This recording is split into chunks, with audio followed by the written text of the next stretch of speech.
There's no doubt that the COVID-19 situation was one of the worst things that can happen into our society or the world. Nevertheless, the COVID situation brought out the best of all the people. Right? For example, a lot of people are now can accept more technology and use technology more than ever.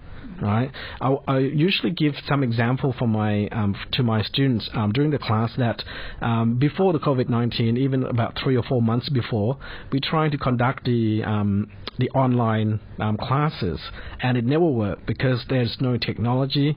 There's no the students are not accepted. There are a lot of the problem with the application. But during the COVID situation that we are facing during the last couple of years, we see that there are a lot of changes. Right, especially for the acceptance of technology. The consumer behavior also changed a lot as well.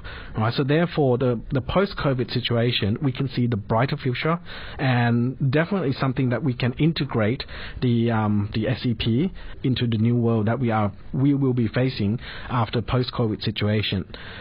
Many people and businesses and government can now realize that they need to maintain the flexibility. That's one of the things, and another thing is they need to understand that there will be risk involved in the future.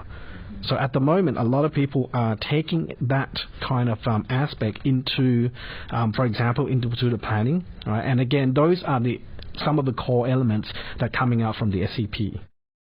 Unfortunately, there are a lot of misconception on the SEP, and I think one of the first things that we need to do is to try to overcome those misconceptions and make people understand what are the core elements of the SEP, rather than looking at the sufficient themselves or looking at something more broader aspect and understand the component. Unfortunately, again, we are in the era where we have a lot of overconsumption. We have the imbalance between the growth and environment. A lot of people are being more materialism, right? Being rich or being happy. That is not always the case. So the things that the SEP can replace in terms of can it replace the mainstream development? I think we can have a look at some example that, for example, our making it climb trees or something like that, right? And that is something that we need to take a step and look back at our capacity, our strengths and our weaknesses, and build those into something that we can do.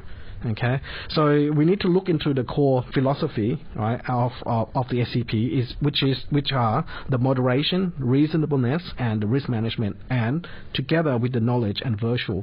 And that is something that we can integrate and become. We can use it as the substitution for the mainstream development.